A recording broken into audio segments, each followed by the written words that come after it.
नमस्कार मेरे प्यारे बच्चों, राइट वे क्लास के यूट्यूब चैनल फिजिक्स परिंदे में आपका स्वागत है। आज हम पढ़ेंगे बेटा कक्षा 10। क्या बेटा? कक्षा 10 का विज्ञान। कक्षा 10 का विज्ञान में वायरल पेपर समझ पा रहे हो? देखो 2025 लिखा हुआ है, जो upmsp.com से उठाया गया है बेटा। ये वायरल पेपर है, हूबहू यही पेपर आपको बोर्ड एग्जाम में देखने को मिलेगा। समझ पा रहे हो? ऐसा ही पेपर बोर्ड एग्जाम में आएगा। ये पूरा पैटर्न जो है, यही पैटर्न फॉलो करना है एग्जाम में आपको। इसी तरह से क्वेश्चन देखने को मिलने वाले हैं बेटा, देख लेना। पूर्णांक कितना है? 70। वीडियो को स्किप मत करना बेटा, आप वरना आप पछताओगे। यही हूबहू पेपर जैसे इसमें 2 नंबर का दिया है तो उसमें भी 2 नंबर का ही दिया होगा। समझ पा रहे हो? टाइमिंग कितनी होती है बेटा? 3 घंटे 15 मिनट। समय कितना दिया जाएगा आपको बेटा? 3 घंटे 15 मिनट। ध्यान से सुनना, 3 घंटे पेपर सॉल्व करने के लिए और 15 मिनट रणनीति बनाने के लिए। आपको 15 मिनट पहले कॉपी दे दी जाएगी।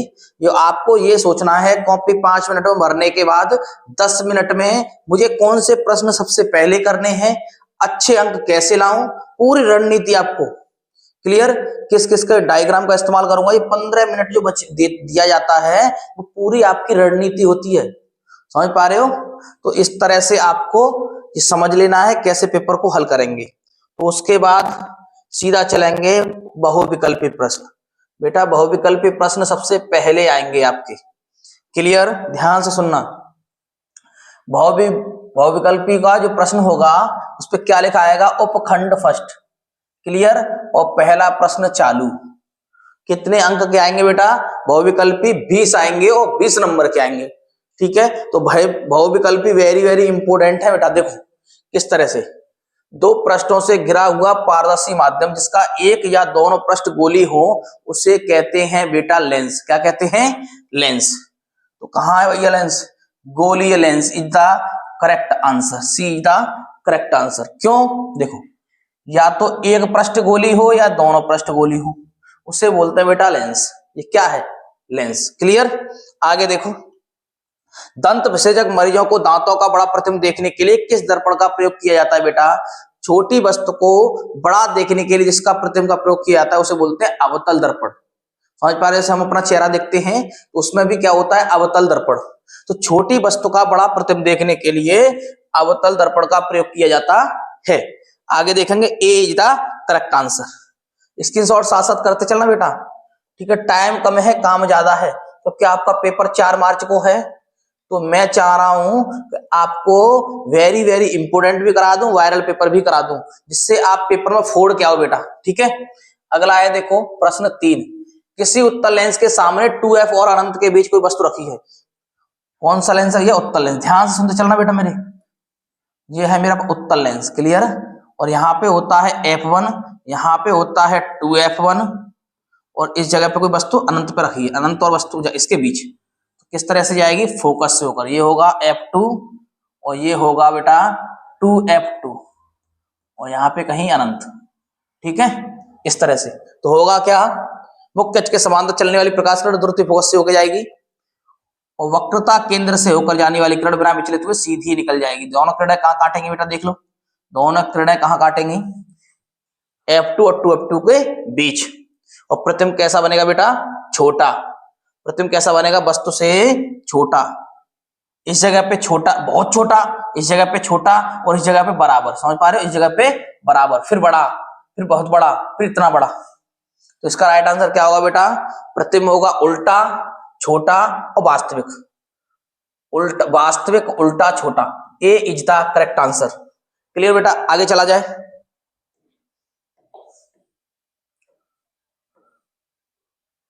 अगला है बेटा, जल्दी देखिए। अगला प्रश्न है मेरे प्यारे बच्चों, अगला प्रश्न देखिए। मानव नेत्र में अवनेत्र लेंस की फोकस दूरी को समायोजित करके विभिन्न दूरियों पर रखी वस्तुओं को फोकसित कर सकता है। एक ऐसा हो पाने का कारण है बेटा समंजन क्षमता। किसी वस्तु को दूर या पास देखने के लिए हमारी पुतलियां देखी हैं, वो सिकुड़ जाती हैं। जैसे समझ लीजिए, जब कोई प्रकाश है मेरे पास में प्रकाश था और अचानक लाइट चली गई, ठीक है ना, आप कमरे में थे, रोशनी हो रही थी कमरे में, अचानक लाइट चली गई, तो क्या होता है? पुतली सिकुड़ती नहीं है, फैलती है। देखिए झूम बुझाऊ दिखते हैं हम दो। अब जब होता क्या है, जब अंधेरे में होती है अचानक लाइट आए तो उतनी सिकुड़ जाती हैं, तो दूर पास करना किसका काम है, मांसपेशियों को सिकुड़ना समंजन क्षमता कहलाती है। क्या कहलाती है बेटा, समंजन क्षमता। देखो लिखा है समाहित करके किसी दूरियों को रखी वस्तु को स्पष्ट दिखाना या फोकसित करना, किसका काम है, समंजन का। आगे देखो बेटा जल्दी, टाइम बहुत कम है मेरे प्यारे बच्चों। देखो क्या लिखा हुआ है, इसको देखिए, लिखा हुआ है कॉलम ए में दी गई, कॉलम ए में दी गई राशियों का सुमेल कॉलम बी में दिए गए ऐसे ही मात्रकों से सही कीजिए। बहुत अच्छी बात बेटा, करते हैं।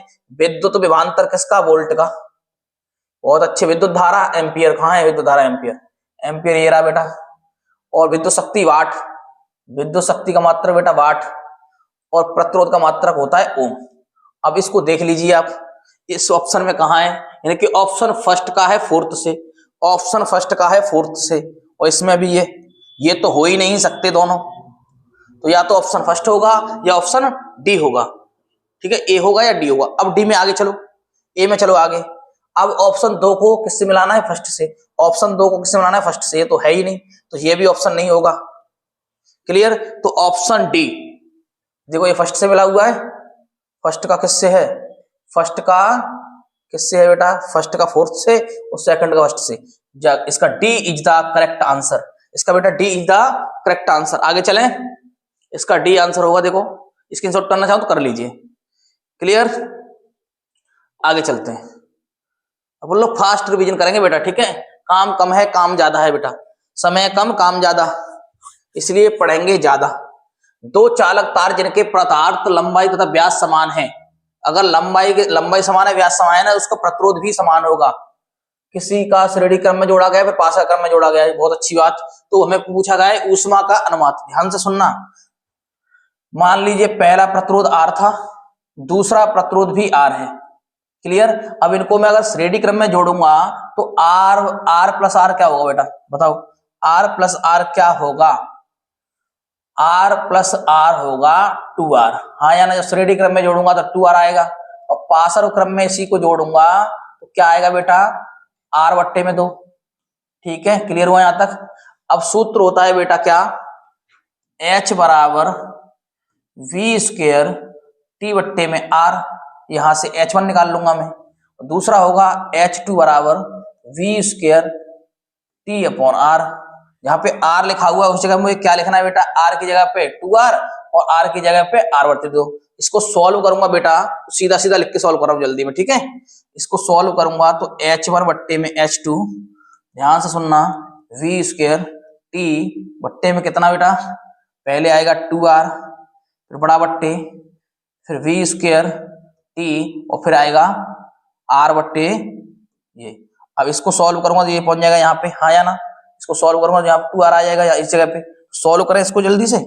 इसका आंसर क्या आने वाला है, देखो इस r, ये r पहुंच जाएगी, ये 2 आ जाएगा यहाँ पे, तो r बचेगी केवल, इस r से ये r कैंसिल हो जाएगी। क्लियर, v स्क्वायर से v स्क्वायर कैंसिल हो जाएगा, इस t से t स्क्वायर कैंसिल हो जाएगा, और ये दोनों जुड़ जाएंगे आपस में। तो इसका आंसर आएगा बेटा 1:4। सॉल्व करके देख लेना, 1:4 इसका आंसर होगा बेटा। क्या है, 1:4 इज द करेक्ट आंसर। आप सॉल्व करके देख लेना इस तरह से, ठीक है। इस r का सबसे पहले ये लिखना, r की जगह पे क्या लिखना है 2r, और इस r की जगह पे लिखना है r/2। अब जब सॉल्व करेंगे इसको इस तरह से, तो इसका 1:4 आने वाला है। आगे चलें बेटा, अगला प्रश्न है, किसी विद्युत धारावाही सीधी लंबी धारावाही के भीतर चुंबकीय क्षेत्र एक समान रहता है बेटा, सभी बिंदुओं पर एक समान रहता है।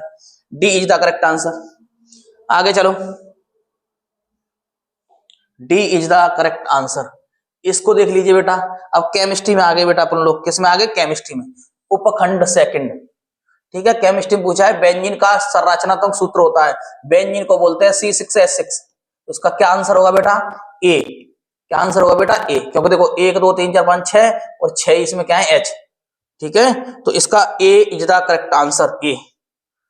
आगे चलो,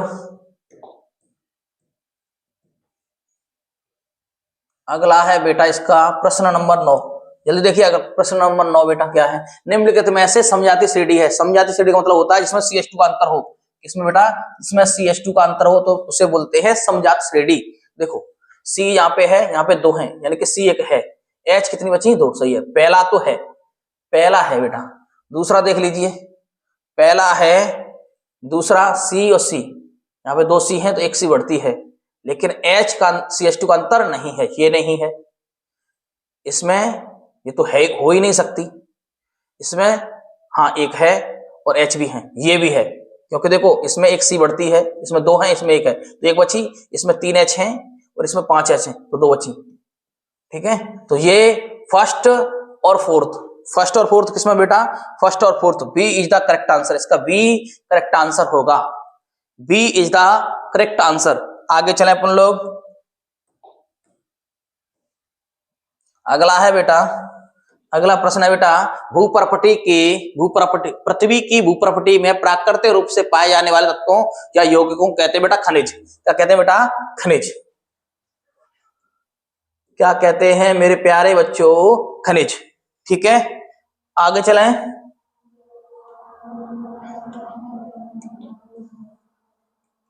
दांतों का क्षय कब प्रारंभ हो जाता है, दांतों का क्षय प्रारंभ हो जाता है बेटा जब पीएच मान कितना हो, 5.5 से कम। कहां है बेटा, कहां लिखा है देखो, 5.5 से कम, इनके B is the correct answer. अगला देखिए, अभिकथन, जिंक सल्फ्यूरिक अम्ल के साथ अभिक्रिया कर जिंक सल्फेट तथा हाइड्रोजन गैस निकालता है। देखते हैं भैया, जिंक किससे क्रिया हो रही है बेटा, सल्फ्यूरिक अम्ल से, तो H2SO4 से, तो क्या होगा, ये बनेगा ZnSO4 प्लस H2। हाँ हाइड्रोजन गैस निकालेगा, बिल्कुल सही बात है। ठीक है, दूसरा है जिंक ऑक्सीजन के साथ अभिक्रिया कर जिंक ऑक्साइड देता है, जिंक ऑक्सीजन के साथ अभिक्रिया कर जिंक ऑक्साइड देता है, ये भी सही बात है बेटा, जिंक की जब क्रिया ऑक्सीजन से कराई जाएगी तो जिंक ऑक्साइड देगा, ये भी बात सही है। ठीक है, ये तो सिंपल आप कर लोगे रिएक्शन। तो अब पूछा क्या गया है, तर्क और कथन दोनों, कथन अभिकथन तर्क तथा अथर्क सही है, तथा तर्क सही स्पष्टीकरण करता है। हाँ इसकी बात इससे कहां हो रही है बेटा, स्पष्टीकरण दोनों तो सही है, लेकिन स्पष्टीकरण कहां है, अभिकथन का और तर्क का स्पष्टीकरण नहीं है, क्योंकि वो बात हो रही है जिंक की और ये ऑक्सीजन की, और जिसमें सल्फ्यूरिक अम्ल मिलाया जा रहा है इसमें ऑक्सीजन, तो दोनों के आंसर तो सही है, कथन कहां सही है। तो देखो अगला है, ये हो नहीं सकता, आप इस पे टिक मत मार देना गलती से। अभिकथन फर्स्ट तथा सेकंड दोनों सही हैं, हाँ दोनों सही है बेटा आंसर तो, परंतु तर्क अभिकथन का स्पष्टीकरण नहीं करता, हाँ ये सही है ऑप्शन।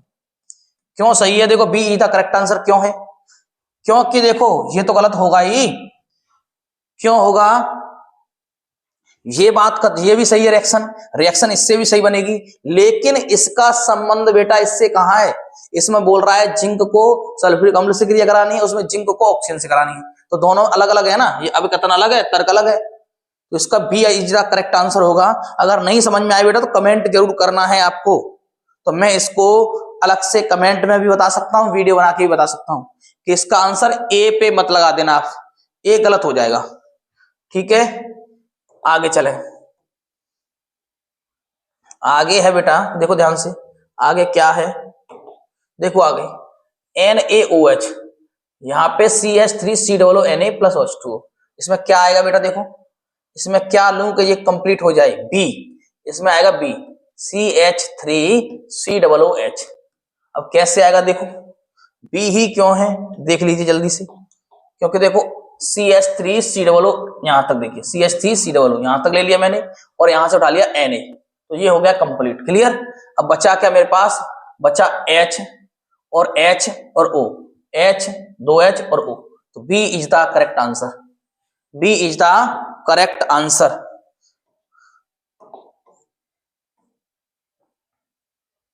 अगला प्रश्न है वेरी वेरी इंपोर्टेंट है बेटा, प्रश्न नंबर 14, वेरी वेरी इंपोर्टेंट। किस तरह से होता है ये समझ लीजिए, कोई पूछा क्या है प्रश्न, अंत श्वसन के दौरान वायु प्रवाह का सही मार्ग कौन सा है। देखो नासा छिद्र, नासा कपाट, larynx, pharynx, trachea, bronchi, bronchioles, alveoli, ये होता है जाने का मार्ग। तो सबसे पहले क्या होता है, नासा छिद्र। अब नासा छिद्र देखते हैं किस किस में है, नासा छिद्र कह सकते हैं, नासा द्वार कह सकते हैं। ठीक है, नासा द्वार ए में है और डी में है, तो ये दो ऑप्शन तो हो ही नहीं सकते। अब जब नासा छिद्र या नासा द्वार में आएंगे, फिर आएंगे ग्रसनी में, फिर कंठ में, समझ पा रहे हो, इस तरह से, फिर फेफड़े, फिर कुपिकाएं, इस तरह से होता है। तो देखो अगला किस में जाना है मुझे, नासा छिद्र और ग्रसनी, तो D is the correct answer. तो ये भी आंसर गलत हो जाएगा, D is the correct answer, क्योंकि नासा छिद्र, ग्रसनी, फिर कंठ, फिर सांसनली, फिर कुपिकाएं। क्लियर? तो D is the correct answer. आगे चलें, अगला प्रश्न है मेरे प्यारे बच्चों, अगला प्रश्न देखिए, निम्नलिखित कथन तथा कारण को पढ़कर दिए गए विकल्पों में सही विकल्प का चयन कीजिए। वही वाला अभी प्रश्न आया था ना, वैसा ही प्रश्न है। क्या है? पहला कथन पढ़ लीजिए पहले। पिता से प्राप्त क्रोमोसोम से बच्चों का निर्धारण होता है। लिंग निर्धारण किससे होता है? पिता से। बात बिल्कुल सही है बेटा, कथन बिल्कुल सही है। मानव पुरुष में एक एक्स और एक वाई गुणसूत्र होता है, कारण भी सही है, कथन भी सही है, कारण भी सही है।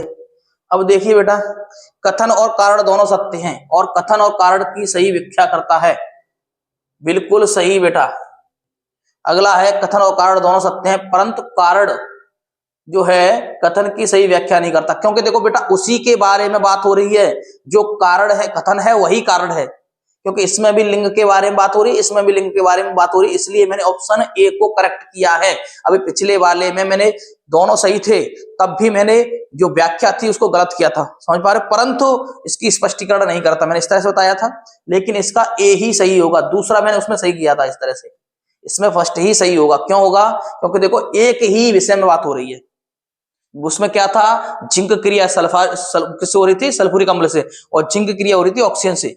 जिंक की ही तो क्रिया हो रही थी दोनों से, लेकिन एक ऑक्सीजन से हो रही थी, एक सल्फ्यूरिक अम्ल, दोनों अलग अलग चीजें हैं, इसलिए मैंने उसको गलत किया था पहले को।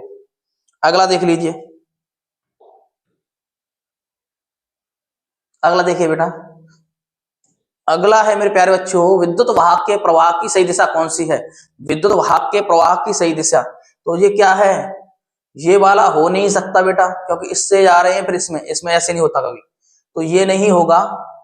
तो ये उल्टा सीधा है, ये भी नहीं होगा।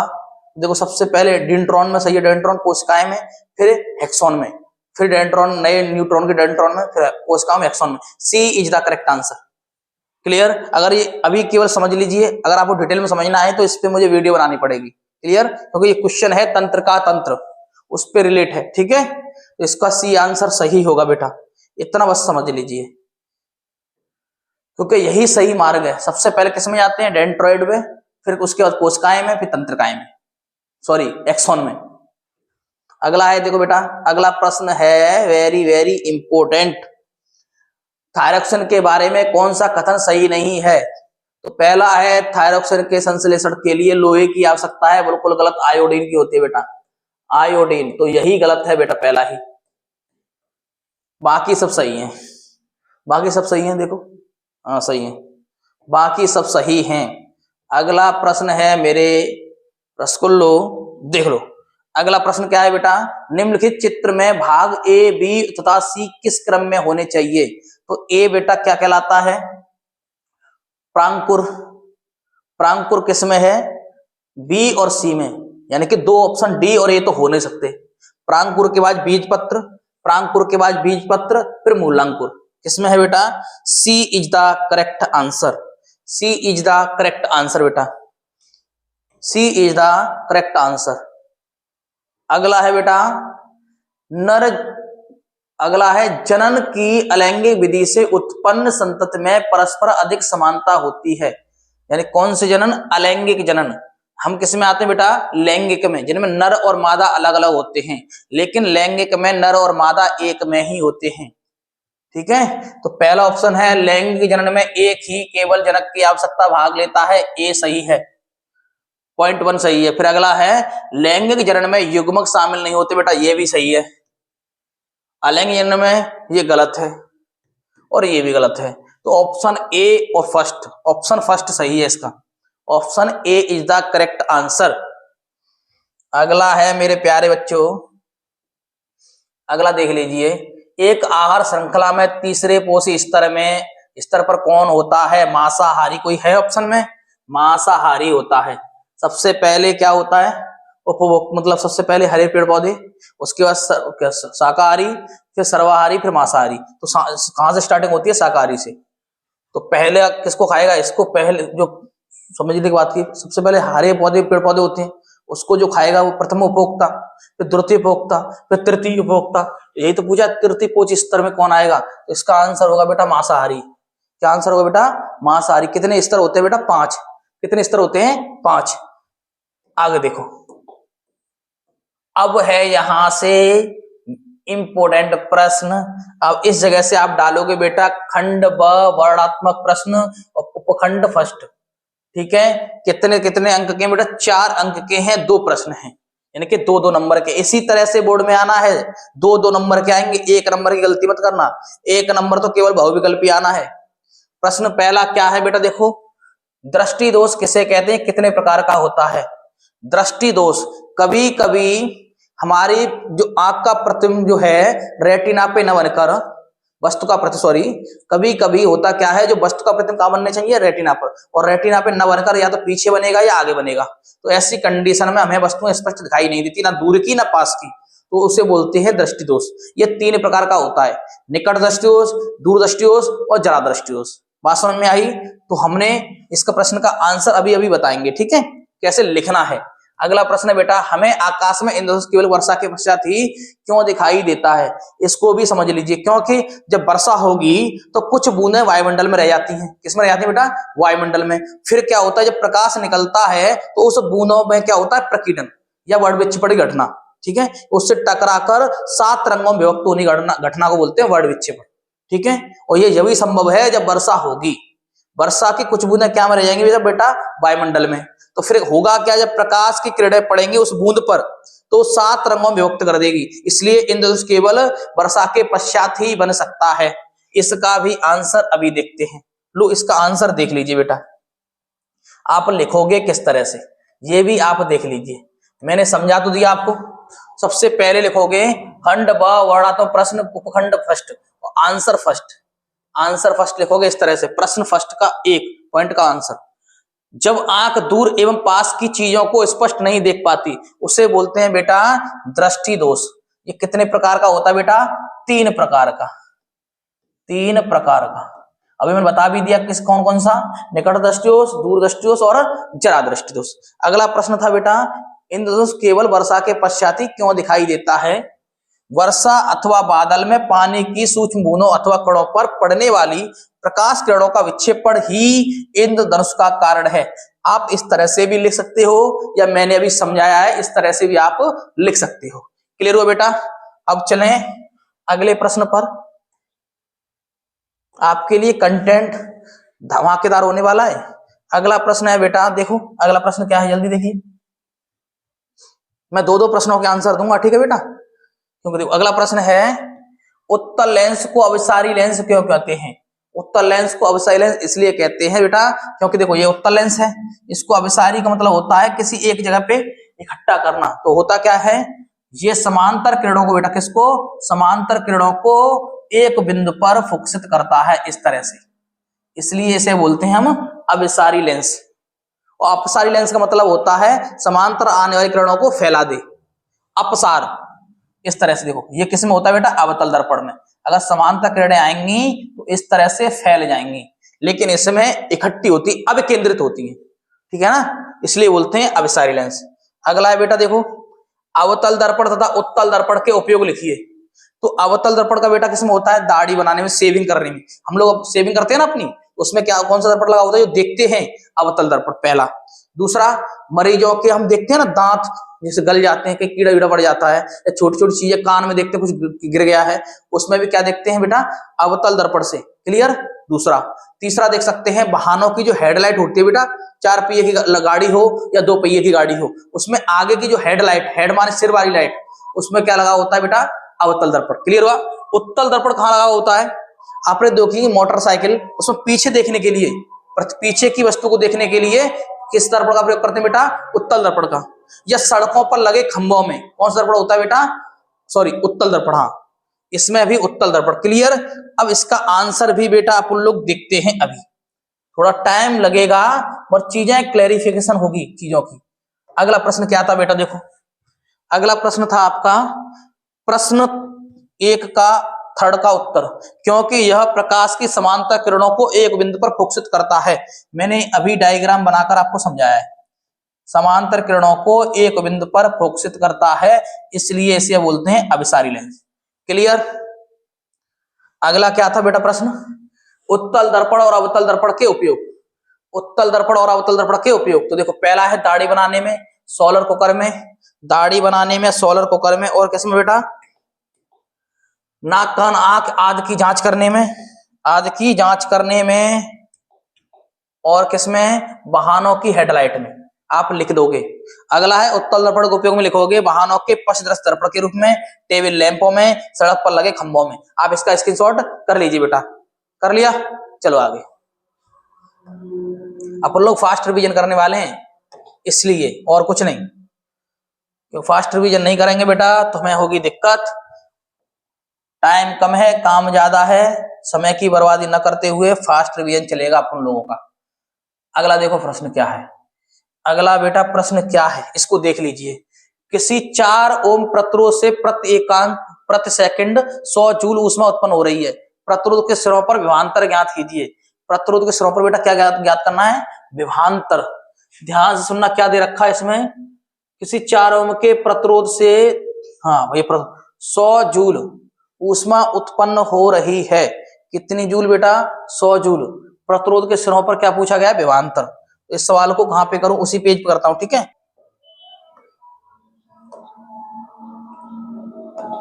देखो क्या क्या दे रखा है बेटा, ध्यान से देखना, ठीक है। क्या क्या दे रखा है, देखो हमें दे रखा है आर। आर कितना दे रखा है बेटा, 4 ओम, ठीक है। आर दे रखा है 4 ओम, और एच दे रखा है बेटा 100 जूल। क्या दे रखा है बेटा, 100 जूल। क्लियर। हमें निकालना क्या है, विभवांतर। तो सबसे पहले विभवांतर निकालने का क्या तरीका है, V बराबर होता है आई आर। क्या होता है बेटा, V बराबर आई आर। हमारे पास R है लेकिन I नहीं है, तो हमें H की सहायता से बेटा क्या निकालना है, सबसे पहले H की सहायता से I। तो देखो H बराबर होता है I स्क्वायर RT। क्लियर।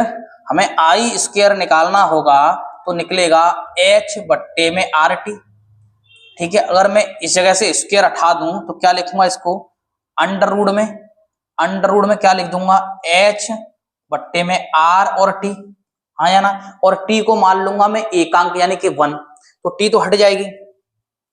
तो I बराबर बेटा क्या निकलेगा, I बराबर अंडर रूट में H कितना है 100 और R कितना है 4। तो कितनी बार कटेगा बताना, 25 बार, हाँ या ना। तो I बराबर बेटा कितना निकलेगा, अंडर रूट में 25, और अंडर रूट में 25 कितना होता है बेटा, 5। तो I का जो मान होगा कितना होगा, 5 एम्पियर।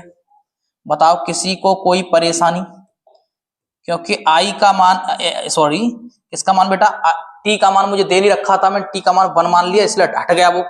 इस तरह से I का मान निकल आया। अब इस I को मान को मैं रख दूं V में, तो V बराबर कैसे निकलेगा, V बराबर I का मान है 5 और R का मान है 4, तो V बराबर आएगा बेटा 20 वोल्ट। कितना आएगा बेटा, 20 volt is the correct answer. आप स्क्रीनशॉट कर लीजिए। क्लियर। आगे चलें। अगला सवाल क्या है बेटा, अगला सवाल है 20 ओम प्रतिरोध की कोई विद्युत स्त्री 5 एम्पियर विद्युत धारा लेती है। कितनी एम्पियर, 5 एम्पियर विद्युत। 30 सेकंड में ऊष्मा प्रकलित कीजिए, यानी कि H हमें निकालना है। क्या निकालना है बेटा, H। क्या क्या दे रखा है, प्रतिरोध दे रखा है 20, R का मान है 20 ओम, I का मान है 5 एम्पियर, समय दे रखा है बेटा 30 सेकंड, पूछा क्या है बेटा H। तो H बराबर क्या होता है, VIT। एक सूत्र और होता है H बराबर VIT, लेकिन V हमारे पास है नहीं है, तो हम सबसे पहले निकालेंगे V, फिर इस फॉर्मूले में रख देंगे। तो V बराबर अभी बताया था, V बराबर होता है बेटा IR। क्लियर। V निकालेंगे तो I दे रखा है 5 और R दे रखा है 20, तो यानी कि V बराबर आ जाएगा 100 वोल्ट। कितना, 100 वोल्ट। अब मेरे पास V निकल आई। अब इस V को मैं रख दूंगा किसमें, इसमें। इस V को उठा के इस सूत्र में। बताओ समझ में आ रहा है, फास्ट करा रहा हूं बेटा इसलिए क्योंकि कराना ज्यादा है, वीडियो ज्यादा लंबी ना हो इसलिए। तो V का मान है 100 काम ज्यादा है, समय कम है बेटा। 5 एम्पियर। टी का मान है बेटा 30। इसको अगर सॉल्व करेंगे तो 5 3 15, 5 3 15, 15 और 3 जीरो चिपका दो पीछे, यानी कि 5000 जूल इसका आंसर होगा। सॉरी 15000 जूल, 5 क्यों, 5 3 15 और 3 जीरो, 15000 जूल इसका आंसर होगा। स्क्रीनशॉट कर लीजिए। आगे चलें बेटा, अगला प्रश्न क्या है? अगला प्रश्न देखिए, अगला प्रश्न है बेटा प्रश्न नंबर 4। दो चुंबकीय क्षेत्र रेखाएं एक दूसरे को प्रतिच्छेद नहीं करती। क्यों नहीं करती ये पूछा गया, क्योंकि दिक् सूचक रखने पर दो दिशाओं की ओर संकेत करेगा, जो कि संभव नहीं है। अब इसका आंसर देखेंगे, मैंने तो मौका ही बता दिया। अगला है चुंबकीय क्षेत्र रेखाओं के गुण लिखिए। चुंबकीय क्षेत्र रेखाएं एक वक्र बनाती हैं, बंद वक्र बनाती हैं, पहला पॉइंट। दूसरा है चुंबकीय क्षेत्र रेखाएं एन से एस की ओर चलती हैं, दूसरा पॉइंट। तीसरा पॉइंट, अगर चुंबकीय क्षेत्र रेखाएं अनंत से गुजर रही हैं तो अनंत पर ही समाप्त हो जाती हैं, अनंत से निकलेगी तो अनंत पर ही समाप्त हो जाएंगी। क्लियर? ये 2-3 पॉइंट लिख दोगे। प्रश्न नंबर 3, किसी चुंबकीय क्षेत्र में स्थित विद्युत धारावाही चालक पर आरोपित बल कब अधिकतम होता है? जब धारा का मान, धारा और चुंबकीय क्षेत्र एक दूसरे के लंबवत हो, जब धारा और चुंबकीय क्षेत्र एक दूसरे के लंबवत हो। अब इसका देखते हैं बेटा आंसर, जो आप कॉपी करना चाह रहे हो, मुझे पता है मौका यदि आप लिखोगे नहीं। देखो ये आपका आंसर है, ठीक है। इन तीनों का आंसर ये है बेटा, आप स्क्रीनशॉट कर लेना, जो मैंने बोला है वही है। आगे चलें, अगला प्रश्न है बेटा ये वाला। अब यहां से केमिस्ट्री स्टार्ट है बेटा, ठीक है। केमिस्ट्री प्रश्न 5 में क्या है? पहला प्रश्न हमें क्या करना है? संतुलित रासायनिक समीकरण। ध्यान से सुनना। तनु सल्फ्यूरिक अम्ल दानेदार जिंक के साथ अभिक्रिया, किसकी बेटा करनी है? जिंक के साथ क्रिया सल्फ्यूरिक अम्ल की। देखो बेटा करते हैं, जिंक की क्रिया करनी है सल्फ्यूरिक अम्ल के साथ, तो लो करते हैं अभी। लो किसकी? जिंक की क्रिया किससे? सल्फ्यूरिक अम्ल यानी कि H2SO4 से। सल्फ्यूरिक अम्ल यानी कि H2SO4 से। दो कलर कैसे कर रहा है बेटा?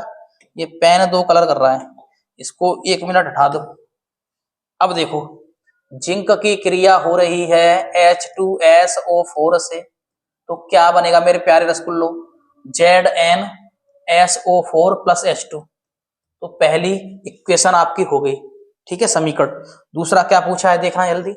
दूसरा पूछा गया है बेटा तनु हाइड्रोक्लोरिक अम्ल मैग्नीशियम पट्टी के साथ, यानी कि तनु हाइड्रोक्लोरिक अम्ल यानी कि HCl की क्रिया किससे हो रही है? मैग्नीशियम से, यानी कि Mg + HCl। एरो में जब इसकी क्रिया कराएंगे बेटा तो क्या होगा? देखो मैग्नीशियम क्लोराइड यानी कि MgCl2 बनेगा, प्लस H2 बचेगा। H सिंगल लिखते नहीं इसलिए 2। तो इसे संतुलित करेंगे तो यहाँ पे हमें 2 लगाना पड़ेगा। हाँ सही है, अब ये संतुलित है बेटा, ठीक है। अगला देखिए, संतुलित करना नहीं जानते हो तो मैंने इस पे वीडियो बना रखी है, मेरे चैनल पे जाके देख सकते हो। नाइट्रोजन हाइड्रोजन गैस संयोग करके अमोनिया बनता है। नाइट्रोजन और हाइड्रोजन गैस को संयोग करके क्या बनता है बेटा? अमोनिया। तो N2 + H2 मिलकर क्या बनेगा? अमोनिया यानी कि NH3। इसको बेटा करना होता है संतुलित, मैंने अभी बताया है। संतुलित करने के लिए H कितनी है? 2, यहाँ पे कितनी है? 3, तो 2 का गुणा 6 हो गई, यहाँ पे 3 6 हो गई, यहाँ पे संतुलित हो गया। N2 सही है, बिल्कुल सही, संतुलित हो गया बेटा।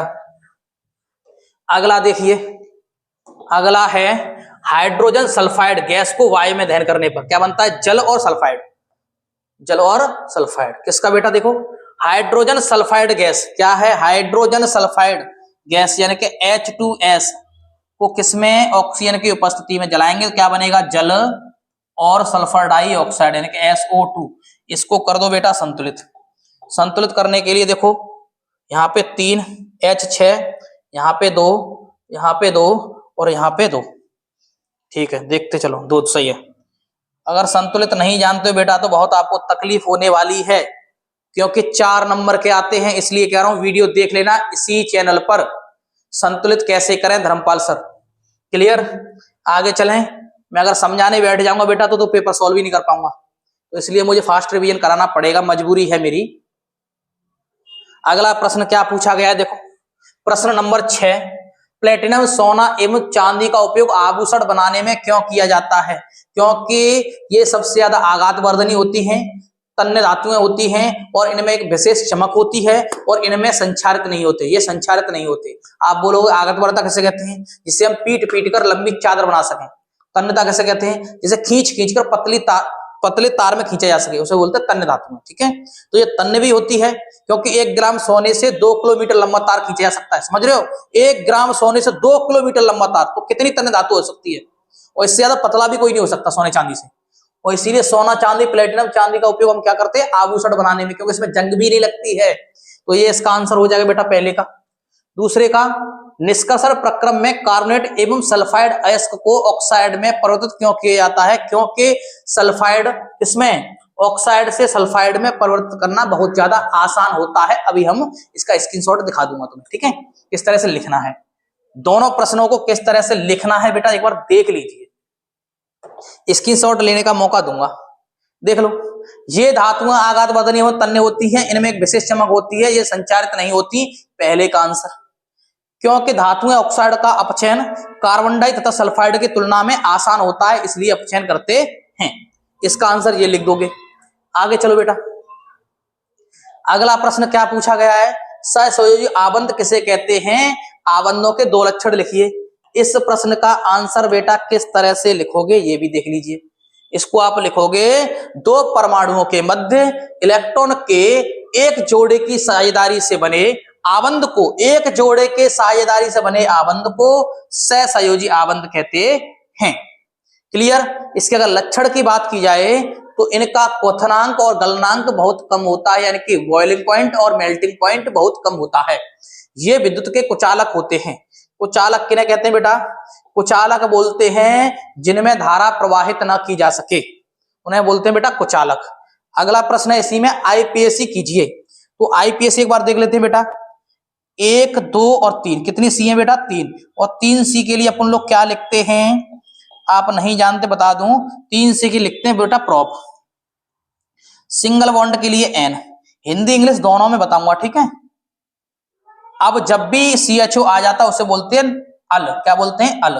तो जब इसमें अल लगाएंगे तो देखो ई और ए एक साथ हैं, तो इसमें से ई काट देंगे तो इसका नाम हो जाएगा बेटा प्रोपेनल। क्या हो जाएगा बेटा? प्रोपेनल। आप हिंदी में लिख लेना प्रोपेनल। क्लियर? इसकी भी मैंने वीडियो बना रखी है, तो इसको भी आप जाके देख सकते हो, आईपीएससी कैसे करें। अगला है ये वाला, ये है कीटोन। तो कीटोन कैसे लिखा जाएगा? ये इसका सही रूप होगा बेटा ये। इसको अगर लिखना चाहूं तो इस तरह से इसको लिख सकता हूं। इसकी नंबरिंग देख लीजिए कैसे होगी। नंबरिंग वहां से होगी जहां से कीटोन पास पड़ेगा। तो 1, 2 और 3। 3 के लिए बेटा क्या? प्रोप। प्रोप सिंगल बॉन्ड के लिए एन। कौन से स्थान पे है बेटा? ये दूसरे स्थान पे लगा हुआ है। इसका नाम क्या है? ऑन। क्या है इसका नाम? ऑन। तो उसको आप लिखोगे तो किस तरह से लिखोगे? यहां से ई कर दोगे क्रॉस, इसको ले आओगे 2 को आगे, तो 2 प्रोपेनॉन। 2 प्रोपेनॉन। क्यों किया, कैसे किया बताऊं? देखो, इस 2 को मैं आगे लेके आ गया यहाँ पे। ठीक है, और इसको यहां से और ई काट देंगे, 1 लिख देंगे। ठीक है, तो प्रोपेनॉन, 2 प्रोपेनॉन। आप हिंदी में भी लिख सकते हो 2 प्रोपेनॉन। आगे देखो बेटा, अगला प्रश्न देखो। अगला प्रश्न कहां है बेटा? अगला प्रश्न कहां है? ये देख पा रहे हो? ये वेरी वेरी इंपोर्टेंट प्रश्न है बेटा, सबसे ज्यादा पूछा जाने वाला प्रश्न। सबसे ज्यादा पूछे जाते हैं ये वाले प्रश्न। ये देख पा रहे हैं? ये तीनों सबसे ज्यादा पूछे जाते हैं, ये आपको पढ़ के जाने ही जाने हैं। कोई पूछे विकृत गंधता किसे कहते हैं? 2-2 नंबर में दोनों 6 नंबर का प्रश्न है।